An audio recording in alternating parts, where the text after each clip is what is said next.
Good morning, everyone. Welcome to PW Only IAS.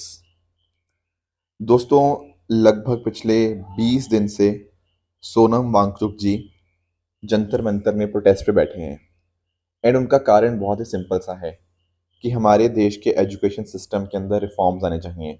Environment के अंदर जो कमियां हैं उसको हम यहाँ पे ठीक करें।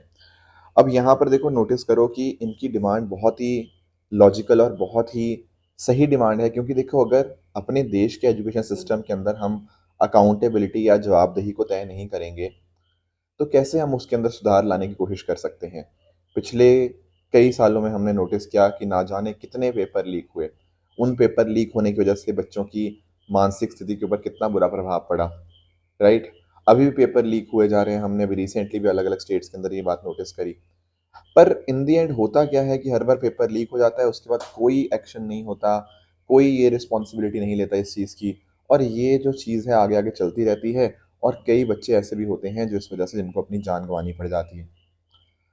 अब ऐसे केस में एक पर्सन है हमारे बीच में, एक देश का इतना बड़ा साइंटिस्ट, एक देश का इतना बड़ा एजुकेशनिस्ट, जो यहाँ पर प्रोटेस्ट पे बैठा हुआ है। एंड अगर हम बात करें ना, तो पिछले लगभग 20 दिन के अंदर इनकी जो हेल्थ है काफ़ी ज़्यादा डिटोरिएट कर गई है।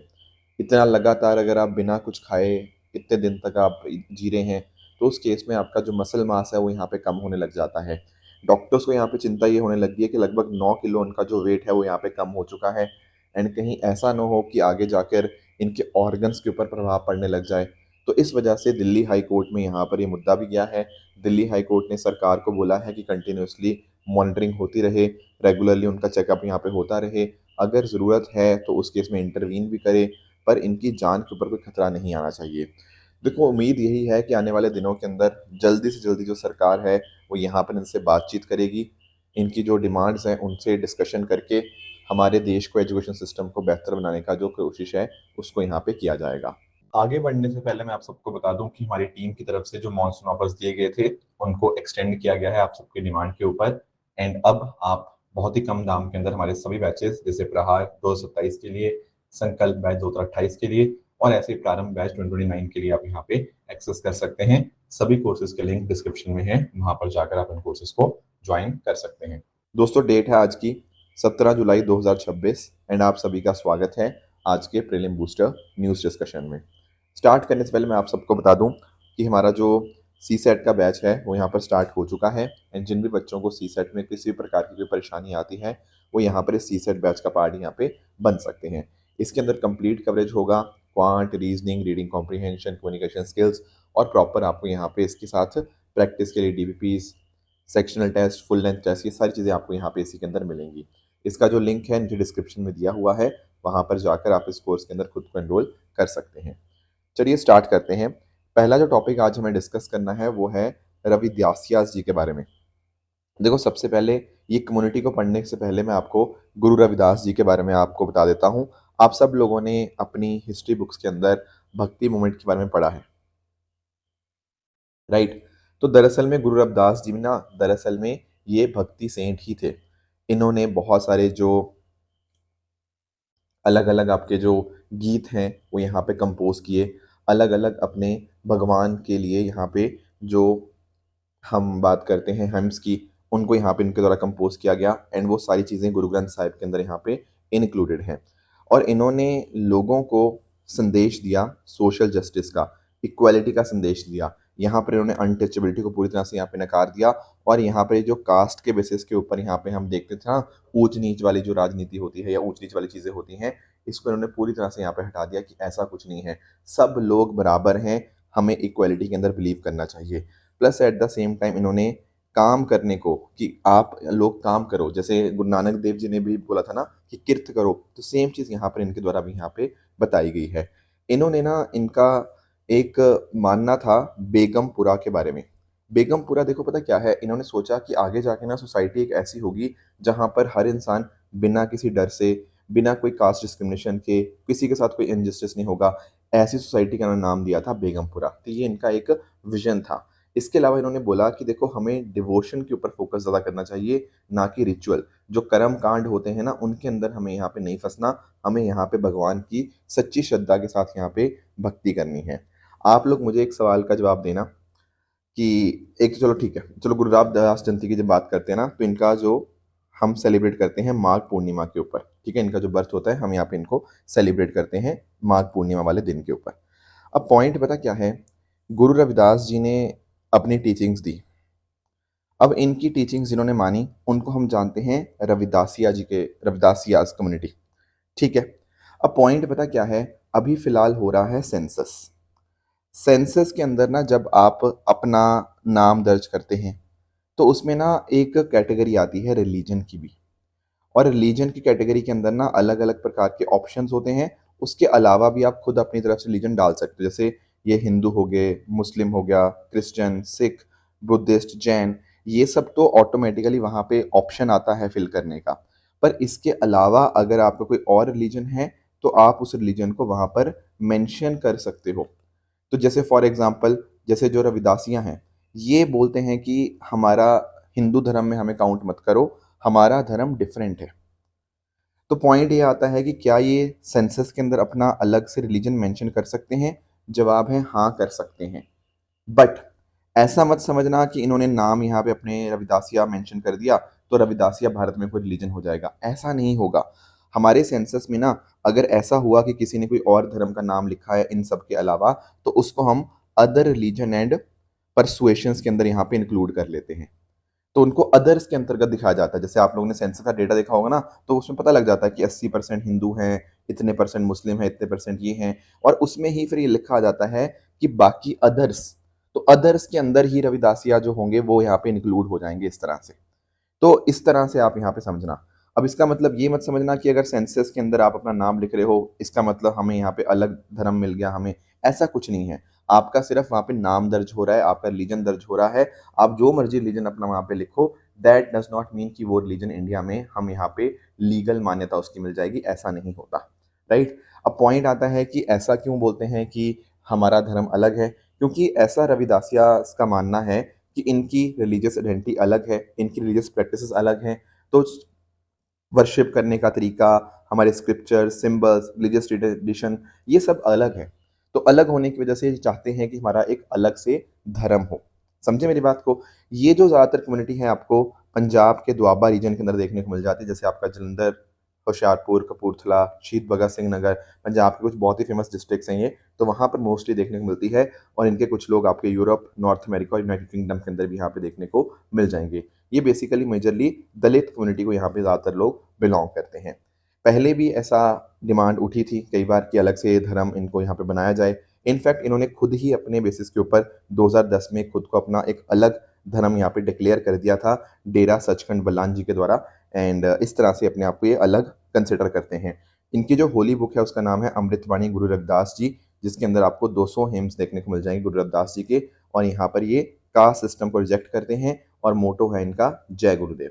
तो ये कुछ बातें थी जो आपको रविदासियास के बारे में पता होनी चाहिए। नेक्स्ट आते हैं अगले टॉपिक पे, that is Kudankulam nuclear power plant. देखो आप अगर बात करें ना देश भर के अलग अलग न्यूक्लियर पावर प्लांट की, तो आपको यहाँ पे नोटिस करने को मिलेगा कि कुछ तो ऑलरेडी ऑपरेटिंग है। जैसे फॉर एग्जांपल कर्नाटका में आपको कायगा न्यूक्लियर प्लांट देखने को मिल जाएगा, राइट। तारापुर देखने को मिलता है महाराष्ट्र के अंदर, काकरापारा आपको गुजरात में देखने को मिल जाएगा, ठीक है। इस तरह से आपको डिफरेंट डिफरेंट, आपको नरोरा आपको देखने को मिल जाएगा, राजस्थान के अंदर है। ऐसे ही आपको यहाँ पर एक कुंदन कुलम आपको यहाँ पे देखने को मिल जाता है। कुंदन कुलम कहाँ है? ये तमिलनाडु के आपका तिरुनवेली डिस्ट्रिक्ट के अंदर आपको देखने को मिलेगा। अब ये जो पावर प्लांट है ये डेफिनेटली बहुत ज़्यादा इंपॉर्टेंट बन जाता है, क्योंकि यहाँ पर ना 6 यूनिट्स यहाँ पे प्लान्ड हैं जिनकी हर एक की कैपेसिटी होगी 1000 मेगावाट ईच, यानी कि टोटल 6000 कैपेसिटी यहाँ पे टोटल बन जाएगी। अभी फिलहाल 2 यूनिट्स यहाँ पे ऑपरेशनल है, 2 काम किए जा रहे हैं, और आने वाले अगले जो बाकी 2 यूनिट्स हैं उनके ऊपर भी आगे जाके काम होगा। तो आगे जाके हमारे लिए ये कुंदनकुलम न्यूक्लियर पावर प्लांट जो है काफ़ी ज़्यादा इंपॉर्टेंट यहाँ पे बन जाएगा। अब इसको यहाँ पे बनाया गया है भारत ने रशिया के साथ मिलकर, दोनों देशों ने यहाँ पे मदद करी, ठीक है, एक दूसरे की, एंड इस बेसिस के ऊपर हम यहाँ पे इसको डेवलप कर पाए हैं। अब इसमें आप एक बात नोटिस करना, इसको ऑपरेट किया जाता है एनपीसीआईएल के द्वारा, nuclear power corporation of India limited, जो कि डिपार्टमेंट ऑफ एटॉमिक एनर्जी के अंतर्गत यहाँ पे आता है। अब इसमें ना हम यूज़ कर रहे हैं VVER 1000 प्रेशराइज्ड वाटर रिएक्टर। ये VVER पता क्या है? ये दरअसल में रशिया का नाम है VVER, वोडोवंदाई रिएक्टर, तो उसको हम लोग इंग्लिश में वाटर वाटर एनर्जिक रिएक्टर भी आप यहाँ पे इसको बोल सकते हो। बेसिकली पॉइंट पता क्या है, यहाँ पानी का इस्तेमाल हम करते हैं एज अ कूलेंट भी, एंड उसी तरह से अगर हम न्यूट्रॉन को मॉडरेट करने के लिए भी यहाँ पे पानी का ही इस्तेमाल करते हैं। और यहाँ पर जो टेक्नोलॉजी है वो जनरेशन 3 प्लस रिएक्टर टेक्नोलॉजी आपको देखने को मिल जाएगी। एक्चुअली जो पुरानी टेक्नोलॉजी थी वो थी जनरेशन 1, फिर जनरेशन 2 आई, जनरेशन 3 में एफिशिएंसी सेफ्टी और बढ़ गई, जनरेशन 3 प्लस में और भी ज़्यादा एडवांस्ड आपको देखने को मिलेगी। आगे जाके जनरेशन 4 आएगी, वो और भी ज़्यादा एडवांस होगी इससे। तो इसके अंदर आपकी दोनों सेफ्टी फीचर हैं, पैसिव भी और एक्टिव भी। तो इस प्रकार से ये कुंदन न्यूक्लियर पावर प्लांट यहाँ पे काम करता है। अब पॉइंट पता क्या हुआ है यहाँ पे, कि अभी कुछ दिन पहले यहाँ पे खबर आई कि न्यूक्लियर पावर प्लांट ये जो है ना कुंदन, इसके ऊपर यहाँ पे इसका डेटा ब्रीच हो गया है। ठीक है, डेटा चोरी हो गया इसका, और ऐसा बताया जा रहा था कि डार्क वेब के ऊपर जो डेटा है, जो इसकी फाइलें हैं, वो यहाँ पे पड़ी हुई हैं। बट फिर सरकार ने यहाँ पे क्लैरिफाई कर दिया कि चिंता की कोई बात नहीं है, कोई भी न्यूक्लियर सेफ्टी या न्यूक्लियर सिक्योरिटी सिस्टम का डेटा कोई कॉम्प्रोमाइज़ यहाँ पे नहीं हुआ है। जो डेटा लीक हुआ है वो केवल और केवल conventional balance of payment facilities का डेटा लीक हुआ है, यानी कि न्यूक्लियर के साथ कोई लेना देना नहीं है, सिर्फ और सिर्फ बीओपी वाला डेटा लीक हुआ है। सवाल आता है बीओपी क्या होता है? देखो बीओपी के अंदर ना हम बात करते हैं जैसे आपकी पानी सप्लाई की, treatment system, electrical substation, cooling, buildings, roads, fire protection system, compressed air system, ये सब चीज़ें हैं। ये सब चीज़ें इंपॉर्टेंट हैं, ऐसा नहीं कह रहे कि नहीं इंपॉर्टेंट है, these are very very important, पर इनसे कोई डायरेक्टली न्यूक्लियर वाली चीज़ नहीं हो रही। जो न्यूक्लियर वाला डेटा था उसके ऊपर कोई खतरा नहीं है, न्यूक्लियर वाला डेटा बिल्कुल सेफ है। जो डेटा ब्रीच हुआ है वो पानी की सप्लाई और बाकी सब चीज़ों के रिगार्डिंग यहाँ पे हुआ है। इसमें रिलायंस का भी रोल है, ठीक है, रिलायंस का भी डेटा यहाँ पे ब्रीच हुआ है ऐसा बताया जा रहा है इस चीज़ के अंदर। तो दैट इज़ ऑल देयर। तो यहाँ पे सरकार ने आश्वासन दे दिया है कि चिंता की कोई बात नहीं है। जो डेटा ब्रीच हुआ है उसमें प्राइवेट कंपनीज़ का डेटा मोस्टली था, तो वो लोगों को चिंता करने की थोड़ी ज़रूरत है। हमें कोई चिंता नहीं करनी, क्योंकि हमारा न्यूक्लियर वाला डेटा कंप्लीटली पूरी तरह से यहाँ पे सेफ है। तो थोड़ा-सा हमने यहाँ पे कुंदन न्यूक्लियर पावर प्लांट के बारे में जाना। नेक्स्ट आते हैं अगले टॉपिक पे, that is shrinking of the Caspian sea. अब सबसे पहले तो आप लोग ज़रा कैस्पियन सी की यहाँ पे आप लोकेशन देखिए। देखो जब मैं बात करता हूँ ना कैस्पियन सी की, तो आपको नोटिस करने को मिलेगा यहाँ पर आपको 5 कंट्रीज देखने को मिलती हैं। एक है यहाँ पे आपका कजाकिस्तान, एक है आपका तुर्कमेनिस्तान, नीचे आपका ईरान हो गया, इधर आपका हो गया इधर आपका हो गया अज़रबैजान, और इधर आपका है रशिया। तो ये 5 देश हैं, ठीक है, इनको हम लोग तारीख के नाम से भी यहाँ पे जानते हैं, ठीक है। तो ऐसे आप याद कर सकते हो, तुर्कमेनिस्तान, अज़रबैजान, रशिया, ईरान और कज़ाकिस्तान। तो 5 देश यहाँ पे इसके साथ अपना बॉर्डर टच करते हैं। अब पॉइंट पता क्या है, जो अभी हमारे पास रिपोर्ट्स आई हैं उसके माध्यम से बताया जा रहा है कि कैस्पियन सी बहुत ही तेज़ी से सिकुड़ रहा है, इट इज़ रैपिडली श्रिंक हो रहा है यहाँ पे। अब अगर हम बात करें ना, which is the world's largest lake, तो आपको यहाँ पे इसका आंसर कैस्पियन सी ही देखने को मिलेगा। तो कैस्पियन सी वर्ल्ड की सबसे बड़ी एनक्लोज्ड इनलैंड वाटर बॉडी देखने को मिल जाएगी, जिसका एरिया लगभग 3,71,000 स्क्वायर किलोमीटर देखने को मिल जाता है। अब इसके नदन पार्ट की बात करें, यहाँ पर ये पानी जो है वो फ्रेश वाटर आपको देखने को मिल जाएगा। थोड़ा साउथ वाली साइड ये पानी जो है वो आपको सॉल्टी देखने को मिल जाता है। अच्छा, एक इंटरेस्टिंग बात यहाँ पे ये भी है कि आपने नोटिस किया कि कैस्पियन सी दरअसल में कहीं ओपन नहीं हो रहा, राइट। एक होते हैं जो किसी ना किसी ओशन के साथ यहाँ पे कनेक्ट कर जाते हैं, यहाँ ऐसा कुछ नहीं हो रहा। इसीलिए कैस्पियन सी क्या है, कैस्पियन सी दरअसल में एक एंडोरेक, एक क्लोज्ड बेसिन वाटर बॉडी है। एंडोरेक का मतलब क्या होता है, एंडो का मतलब होता है इनसाइड, और रेन का मतलब होता है फ्लो। तो अगर कोई इंटरनल ड्रेनेज ही है, कोई यहाँ पर बाहर उसके साथ यहाँ पे कनेक्शन नहीं है ओशन या सी के साथ, उसको हम बोलते हैं एंडोरेक बेसिन, एक क्लोज ड्रेनेज बेसिन, राइट। और इसमें देखो फिर एवेपोरेशन की वजह से, ठीक है, पानी जो है वो लॉस्ट हो जाता है, क्योंकि कहीं और तो जा नहीं रहा, ठीक है। बाकी इसमें आप नोटिस करना, बहुत सारी नदियां हैं जो यहाँ पर अपना पानी आपका कैस्पियन सी के अंदर लेकर आती हैं। लगभग 130 नदियां हैं, पर सबसे इंपॉर्टेंट जो नदी है वो आपको यहाँ पे वोल्गा नदी आपको देखने को मिल जाएगी। यही वोल्गा नदी दरअसल में 80% पानी जो है फ्रेश वाटर वो कंट्रीब्यूट करती है कैस्पियन सी के अंदर। बाकी इसके साथ साथ अगर मैं बात करूं तो लगभग 80% एक्वेटिक स्पीशीज ऐसी हैं जो एंडेमिक हैं, जिसमें आपका कैस्पियन सील बहुत ही फेमस है आपके। इस प्रकार से आप नोटिस कर पाओगे कि बहुत सारी आपको ये इम्पॉर्टेंट बायोडाइवर्सिटी हॉटस्पॉट देखने को मिल जाता है। बाकी कनेक्शन के पर्सपेक्टिव से अगर मैं बात करूं तो international north south transport corridor जो इंडिया को आगे कनेक्ट करता है आगे, ठीक है, ईरान हो गया, ऐसा कैस्पियन सी हो गया, आगे यूरोप के साथ कनेक्ट करता है।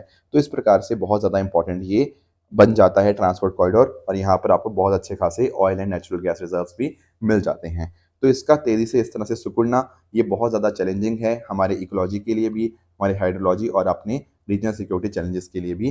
तो इसके ऊपर हमें बहुत जल्द से जल्द यहाँ पे काम करना पड़ेगा, नहीं तो कैस्पियन सी की जो साइज़ है वो बहुत कम होने से हमें बहुत ज़्यादा नुकसान हो सकता है। आगे आते हैं, अगला टॉपिक हमारे सामने है असिस्टेड डाइंग। अब इसको अंडरस्टैंड करते हैं कि आखिर ये असिस्टेड डाइंग क्या मतलब क्या होता है। देखो, असिस्टेड डाइंग के ऊपर मैं आऊँगा, पर सबसे पहले मैं थोड़ा सा आपको यूथनेशिया के बारे में समझा देता हूँ। देखो, यूथनेशिया का मीनिंग यहाँ पे ये होता है कि अगर एक पर्सन की हम जो लाइफ है उसको एंड करने की कोशिश करें। यहाँ पर देखो, दो प्रकार की यूथनेशिया हो जाती हैं, एक होता है आपका एक्टिव यूथनेशिया, एक होता है पैसिव यूथनेशिया। एक एग्जांपल आपको देता हूँ। मान लो एक पेशेंट है यहाँ पे, इस पेशेंट की हालत बहुत ख़राब है। इस पेशेंट के बहुत सारे बॉडी ऑर्गन्स काम करने बंद हो गए हैं। हमने बस उसको ना किसी तरह से ज़िंदा रखा हुआ है वेंटिलेटर के माध्यम से, आर्टिफिशियली हम इतना ज़्यादा उसको सपोर्ट कर रहे हैं तब जाके वो ज़िंदा है, नहीं तो बहुत मतलब नहीं तो अदरवाइज़ उसकी सिचुएशन बहुत ही ख़राब है। अब देखो, इसमें ना 2 चीज़ें आती हैं। ये अगर ऐसा किया जाए कि इस पर्सन को कोई इंजेक्शन दे दिया जाए ताकि इसकी डेथ हो जाए, तो इसको बोलेंगे हम एक्टिव यूथनेशिया। कि हमने क्या किया, हमने बेसिकली एक डेलिब्रेट एक्ट किया और उस वजह से उसकी पर्सन की हमने यहाँ पे उसको मरने दिया। कुछ बाहर से हम इसको इंजेक्ट कर रहे हैं। पैसिव के अंदर पता क्या होता है, आप जो सपोर्ट है ना, उस सपोर्ट को बंद कर देते हो। जैसे फॉर एग्जांपल, बंदा वेंटिलेटर पे था, आपने वेंटिलेटर से हटा दिया, राइट। उसको कोई ऐसी ट्रीटमेंट मिल रही थी जिसकी वजह से उसकी लाइफ सस्टेन हो रही थी, आपने वो ट्रीटमेंट हटा दिया। इसमें आप बाहर से कुछ दे नहीं रहे हो, पर आप कुछ चीजें विड्रॉ कर रहे हो। इसको बोलते हैं पैसिव यूथनेशिया। अब क्वेश्चन यहाँ पे ये आता है कि क्या इंडिया में कौन सी चीज अलाउड है। देखो, इंडिया में active euthanasia is illegal, passive euthanasia is allowed under some circumstances. जैसे मैं आपको ना एक एग्जांपल देता हूँ। एक ना बहुत ही इंडिया में बहुत ही एक इनफेमस केस था, अरुणा शॉनबाग केस। ये जो केस हुआ ना 2011 का, यहाँ पर बहुत ज़्यादा देश को इसने झकझोर के रख दिया था। एक महिला थी, एक नर्स थी बेसिकली, जो काफ़ी ज़्यादा उसके साथ असॉल्ट हुआ था, उसकी सिचुएशन बहुत ख़राब थी। तो इस केस में सुप्रीम कोर्ट ने एक्सेप्शन के तौर के ऊपर इनके लिए पैसिव यूथनेशिया अलाउ कर दिया था। बट आगे जाके अगर मैं बात करूं, तो common cause versus union of India के अंदर यहाँ पर सुप्रीम कोर्ट ने बोल दिया कि right to die with dignity article 21 के अंदर है, आपका फंडामेंटल राइट है। तो यहाँ पर हमने पैसिव यूथनेशिया को भी यहाँ पे हमने लीगलाइज कर दिया, कि ताकि मतलब पैसिव यूथनेशिया हम यहाँ पे कर पाएँ कुछ एक्सेप्शनल सर्कमस्टांसिस के अंदर। अब इसमें आप नोटिस कर पाओगे, अगर हम बात करें भारतीय न्याय संहिता की, तो इसमें एक्टिव यूथनेशिया या फिर फिजिशियन अगर सुसाइड में असिस्ट करता है, ये भारत के अंदर इलीगल है। आगे जाके 2023 के अंदर सुप्रीम कोर्ट ने ना इसका एक प्रोसीजर बना दिया कि किस तरह से पैसिव यूथनेशिया अलाउ किया जा सकता है। तो इसमें इन्होंने यहाँ पे ये बताया कि सबसे पहली चीज़ तो ये है कि पेशेंट की सिचुएशन ऐसी होनी चाहिए कि वो वापस नहीं आ सकता अपने नॉर्मल स्टेट के ऊपर। तो पेशेंट काफ़ी ख़राब स्थिति में होना चाहिए। उसके अलावा एक यहाँ पे जो मेडिकल बोर्ड है ना, इसका अप्रूवल ज़रूरी है। मेडिकल बोर्ड अप्रूव करेगा तभी यहाँ पे पैसिव यूथनेशिया अलाउ हो सकता है। और इसके अलावा अगर हम बात करें, यहाँ पर कंसेंट लेना पड़ेगा, प्रॉपर लीगल सेफगार्ड यहाँ पे होने चाहिए, तभी यहाँ पर पैसिव यूथनेशिया अलाउ हो सकता है। एक्टिव तो भारत में अलाउड ही नहीं है। अब एक ऐसा ही कंसेप्ट आता है असिस्टेड डाइंग का। असिस्टेड डाइंग का मतलब क्या होता है। देखो, फॉर एग्जांपल कि एक कोई पर्सन है जो बहुत ही ज़्यादा बीमार है, अब वो चाहता है अपनी ज़िंदगी को ख़त्म करना। तो ऐसे केस में क्या हो सकता है कि उसको एक प्रिस्क्राइब्ड मेडिकेशन के माध्यम से यहाँ पर वो अपनी लाइफ को एंड कर सकता है, प्रॉपर मेडिकल प्रोसीजर को फॉलो करते हुए। अब यहाँ पर फ्रेंच पार्लियामेंट ने इस चीज़ को अप्रूवल दे दिया है कि इस तरह से असिस्टेड डाइंग की जा सकती है फ्रांस के अंदर। ठीक है, बस इन्होंने बोला ये है कि पहले यहाँ पे 2 इंडिपेंडेंट मेडिकल प्रोफेशनल इसको जांच करेंगे, क्या वाकई में जो कंसेंट है बंदे का वाकई में उसके अंदर है। फिर देखा जाएगा कि हाँ, पेशेंट खुद यहाँ पे इस मेडिसिन को यहाँ पे ले ले, तो उस बेसिस के ऊपर यहाँ पे ये चीज़ हो जाती है। अब पॉइंट यहाँ पे ये देखना, ये एक्चुअली ना बीच की लाइन है। यहाँ पर असिस्टेड डाइंग है, हम उस बंदे को मदद कर रहे हैं कि वो बंदा खुद डेथ को चुने। हम यहाँ पे बाहर से हम उसको इंजेक्शन नहीं दे रहे। हमने उस पर्सन के ऊपर यहाँ पे बोला कि अगर आपको लग रहा है कि आपकी स्थिति बहुत खराब है, तो हम आपको परमिशन दे रहे हैं, आपकी मदद कर रहे हैं डेथ के अंदर। We are not actively injecting something. तो दोनों में अंतर होता है, इस बात को यहाँ पे ध्यान में रखिएगा। तो इंडिया में आप याद रखना कि एक्टिव यूथनेशिया भारत में इलीगल है, पर पैसिव यूथनेशिया यहाँ पे अलाउड है, और उसके लिए सुप्रीम कोर्ट ने यहाँ पे कुछ सेफ गार्ड्स यहाँ पे बना रखे हैं। ये बात आप यहाँ पे ध्यान में रखेंगे। आगे आते हैं दोस्तों, अगला टॉपिक हमारे सामने है अबत्ससायस्वर टेम्पल। दरअसल में इस वर्ड को थोड़ा आप यहाँ पे समझने की कोशिश करिएगा। दरअसल में एक टेम्पल है जो 12वीं सदी के अंदर यहाँ पे बनाया गया था, और ये टेम्पल आपको तमिलनाडु के थंजौर डिस्ट्रिक्ट में देखने को मिल जाएगा, और इस टेम्पल का नाम थुकाची भी बोलते हैं, क्योंकि ये जगह का नाम दरअसल में थुकाची ही है। कुछ बातें बहुत इंटरेस्टिंग है इस टेम्पल के बारे में। इसको हम लोग लिविंग हिस्टोरिक टेम्पल के तौर पे हमने इसको डेजिग्नेट किया हुआ है, यानी कि ये एक तो यहाँ पे लोग वर्शिप करने तो आते ही आते हैं, बाकी हमने एक हेरिटेज के तौर के ऊपर भी यहाँ पे हमने इसको प्रोटेक्ट किया हुआ है। अब पॉइंट पता क्या है, जो चोला रूलर्स थे, एक थे उनमें कुलोटुंगा वन और एक थे विक्रम चोला। तो दरअसल में कुलोटुंगा वन ने यहाँ पे इसकी कंस्ट्रक्शन स्टार्ट करवाई थी। बेसिकली ना एक बहुत ही फेमस आपको तमिल के अंदर एक बुक मिलेगी थेवरम के नाम से। इसमें बहुत सारे अलग अलग भक्ति के गाने, आपको भक्ति गीत यहाँ पे देखने को मिलते हैं। तो उनको रिसाइट करने के लिए कुलोटुंगा वन ने यहाँ पे स्टार्टिंग करी, बट आगे जाके विक्रम चोला ही वो पर्सन थे जिन्होंने यहाँ पे इस टेम्पल को कंस्ट्रक्ट किया। अब उन्होंने यहाँ पे इस टेम्पल को कंस्ट्रक्ट किया, इसीलिए यहाँ पे इसका नाम विक्रम चोलाश्वरम ये नाम से भी जाना जाता है, और इसका जो लिंक है वो लॉर्ड शिवा के साथ है इस पर्टिकुलर टेम्पल का। और आप नोटिस करिएगा कि ये जो टेम्पल है ना, ये बहुत ही रेयर काराकोविल चोला आर्किटेक्चर को फॉलो करता है। यानी कि यहाँ पे पता क्या है, यहाँ पर एक चैरियट के तौर के ऊपर, यानी कि एक रथ के तौर के ऊपर यहाँ पे इसका जो सेंक्टम है वो यहाँ पे डिजाइन हुआ है, जैसे एक रथ नहीं होता, बिल्कुल उसकी तरह के ऊपर। और आप नोटिस कर पाओगे कि आगे जाके जब इसका रिस्टोरेशन हुआ, तो रिस्टोरेशन के अंदर बहुत ही एडवांस और बहुत ही ट्रेडिशनल चीज़ों का एक मिक्सचर देखा गया। जैसे फॉर एग्जाम्पल आप यहाँ पे नोटिस करिएगा कि एक है स्थापत्य वेद, ये दरअसल में टेम्पल बिल्डिंग नॉलेज है पुराने समय की।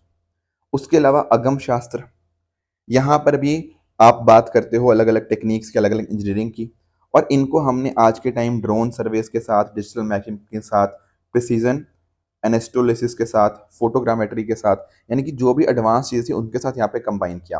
तो एक तरह से हमने यहाँ पे इंटरडिसिप्लिनरी अप्रोच यहाँ पे अडॉप्ट करी है, यानी कि पुरानी चीज़ों को हमने नई चीज़ों के साथ यहाँ पे कंबाइन किया, और उस बेसिस के ऊपर इसको यहाँ पे हम रिस्टोर कर रहे हैं, डिजिटल मैपिंग कर रहे हैं। हर एक ग्रेनाइट ब्लॉक को हम इंडिविजुअली अपना नंबर करके हमने इंश्योर किया कि उनको वापस उसी स्थिति में लेकर आया जा पाए जैसे 12वीं सदी के अंदर ये था। और इसी वजह से इस टेम्पल को UNESCO Asia Pacific award of distinction का दर्जा मिला है। उसका रीज़न यही है कि बहुत शानदार ढंग से इसको कंजर्व किया जा रहा है। ये जो कंजर्वेशन का तरीका है बहुत ही अच्छा है, और इसीलिए जो टेम्पल है आज के समय न्यूज़ के अंदर है, क्योंकि इसको यूनेस्को का यहाँ पे डिस्टिंक्शन मिला है अपने हेरिटेज को इतने अच्छे ढंग से कंजर्व करने के लिए। तो ये कुछ बातें थी जो आज हमें डिस्कस करनी थी। अब रही बात ट्रू एंड फॉल्स स्टेटमेंट की, यहाँ आपके सामने कुछ स्टेटमेंट्स हैं, आप इनको पढ़िएगा, बताइएगा इनमें से कौन सा सही है कौन सा गलत है। एंड जो कल मैंने आपको होमवर्क दिया था, एक था rights two of person with disability act 2016। अब क्या इसमें 21 टाइप्स ऑफ डिसेबिलिटीज़ हैं? Yes, that is a correct statement. UNSC की बात करें तो दोस्तों इसमें 15 मेंबर्स होते हैं, जिसमें 5 होते हैं परमानेंट 5 और 10 होते हैं अपने नॉन परमानेंट मेंबर, इसलिए सेकंड स्टेटमेंट अपने आप में गलत हो जाएगा। प्राकृत डाइक्लोराइड की बात करें तो टॉक्सिक होता है, हाँ। नॉन सिलेक्टिव होता है क्योंकि ये सभी के ऊपर इम्पैक्ट कॉज करता है, तो या तो सोइंग से पहले करना पड़ता है या हार्वेस्टिंग के बाद, so that is also correct statement. बाकी अगर मैं बात करूँ जोधपुरी मोजड़ी की, तो यस, ये आपके जोधपुर से ही एक हाथ से बनी हुई लेदर फुटवेयर आपको देखने को मिल जाएगी, that is a correct statement. तो ये थी आज की डिस्कशन। इस तरह से आप सब लोग हार्ड वर्क करिए। All the very best. जय हिंद, जय भारत।